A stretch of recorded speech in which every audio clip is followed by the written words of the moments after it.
No es de que la Ciudad de México ahora esté bajando, ni que la gente esté yendo.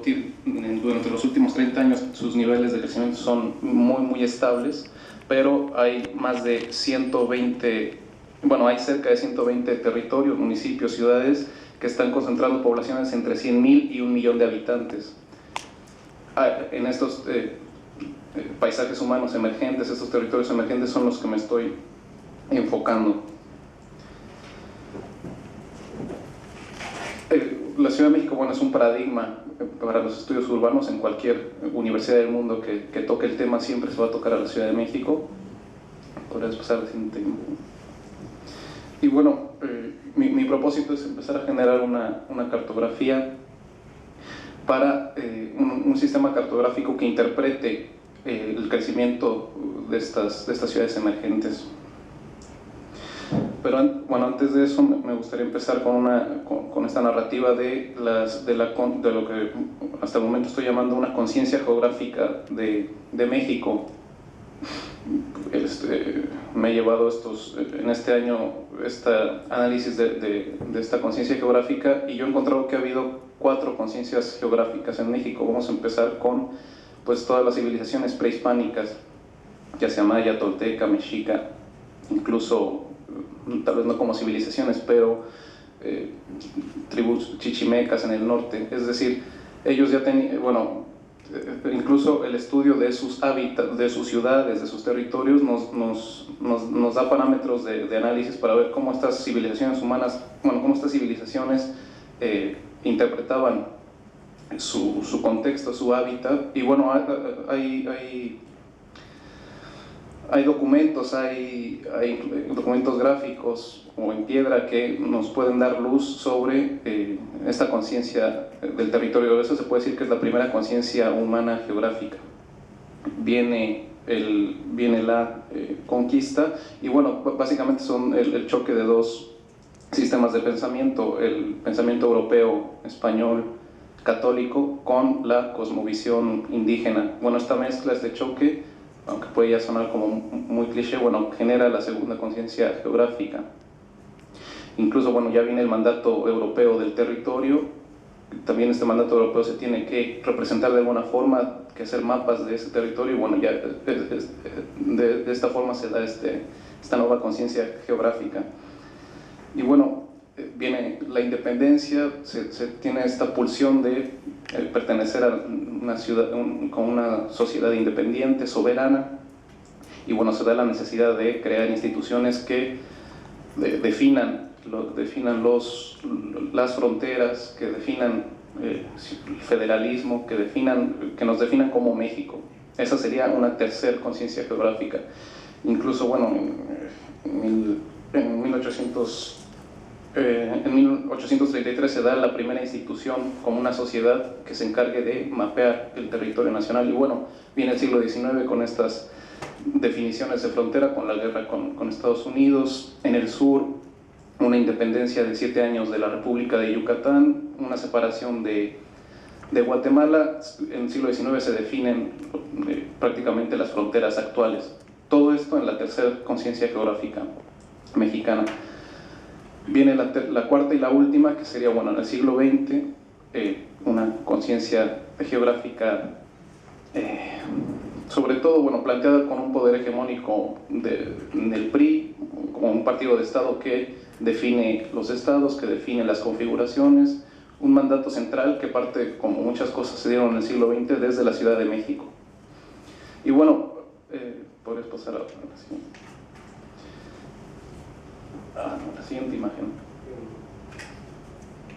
Y, ahora, como un planteamiento, como una hipótesis, es que, bueno, estamos enfrentándonos como país a una posibilidad, no sé si se pudiera ver como una sola página. No estamos, como hipótesis, estamos enfrentándonos a la posibilidad de tener una quinta conciencia geográfica. Ahora, esta quinta conciencia geográfica, bueno, se puede dar de muchas maneras. Mi aproximación es un mapeo, una cartografía sustentable. Ese es mi propósito. Y para para esta metodología, para este propósito de tener una quinta conciencia geográfica sustentable, me estoy basando en nociones básicas, un poco metafóricas, para explicar el fenómeno se están dando unas galaxias urbanas en México, es decir, una especie de proximidad entre ciudades que van creando núcleos urbanos que se tienen que estudiar de distinta manera. No es lo mismo estudiar la galaxia urbana del centro de México como el gran centro urbano, a estudiar la galaxia urbana de Yucatán. De hecho, se podría ver en la siguiente imagen.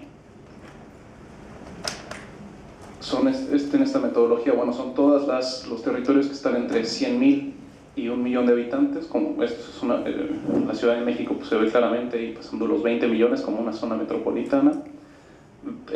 Dos ciudades que tienen cierto peso, que nunca se compararán afortunadamente con la Ciudad de México, como Guadalajara o Monterrey, en términos del tamaño, del término de sus problemáticas urbanas. Y también se dan ciertas, vamos ya a pensar, galaxias urbanas que tienen una completa relación con Estados Unidos. Por ejemplo, en Tijuana, Mexicali, esa esquina de México como se le llama, o el área de Monterrey, de Coahuila. Y en mi caso personal, en lo que yo ya me estoy enfocando para ser más específico, son las galaxias urbanas que estoy llamando, del Golfo de México, del Golfo de California y de la península de Yucatán. Esa es, vamos a pensar, una metodología básica de selección. Y aquí viene lo que estoy empezando a hacer, que es una aportación a el concepto de bioregiones. Muchas veces esta idea de mapeo se da mucho como un mapeo cartesiano, un mapeo racional, un mapeo que prácticamente se debate entre lo político y lo cultural, y que pocas veces y que últimamente se está empezando a manejar más el área, los aspectos geográficos en sí, para definir regiones, no culturalmente, no antropocéntricamente, sino sus ecosistemas. Es lo que estoy empezando a hacer por ejemplo, si vamos a la siguiente imagen, con la península de Baja California,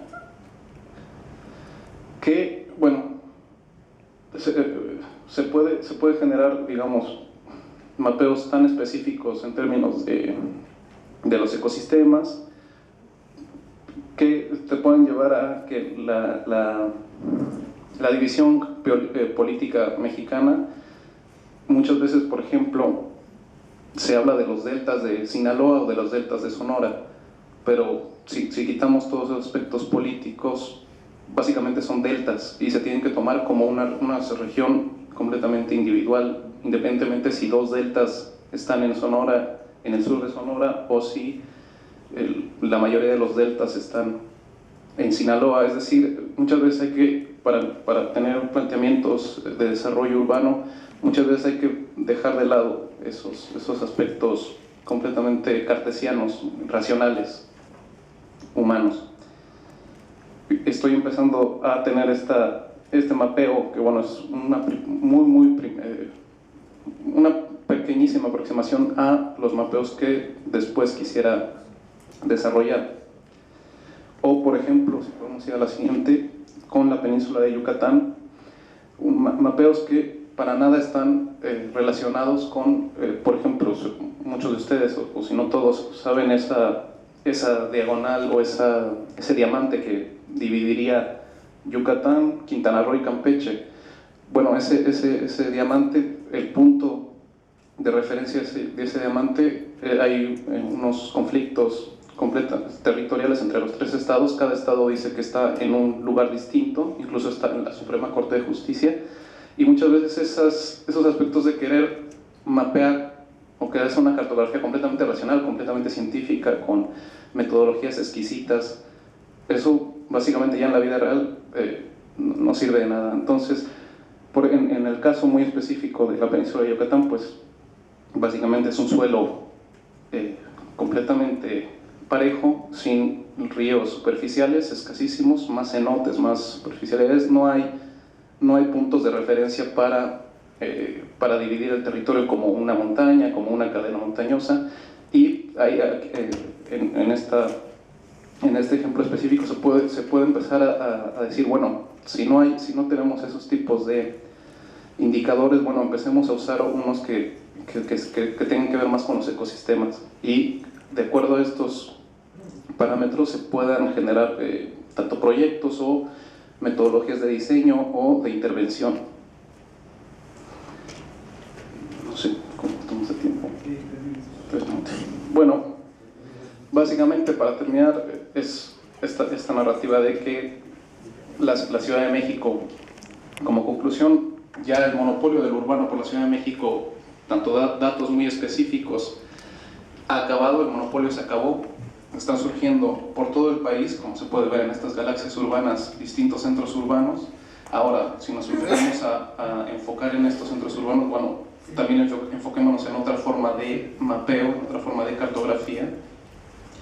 Y bueno, si podemos tener esta quinta conciencia geográfica de la que estoy hablando de esta forma, bueno, se le puede dar una viabilidad sustentable a escala, bueno, como siempre, una escala mayor, una escala más amplia por los próximos 30 años. Bueno, gracias.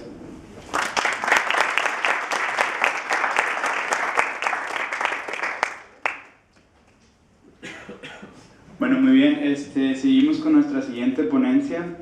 A continuación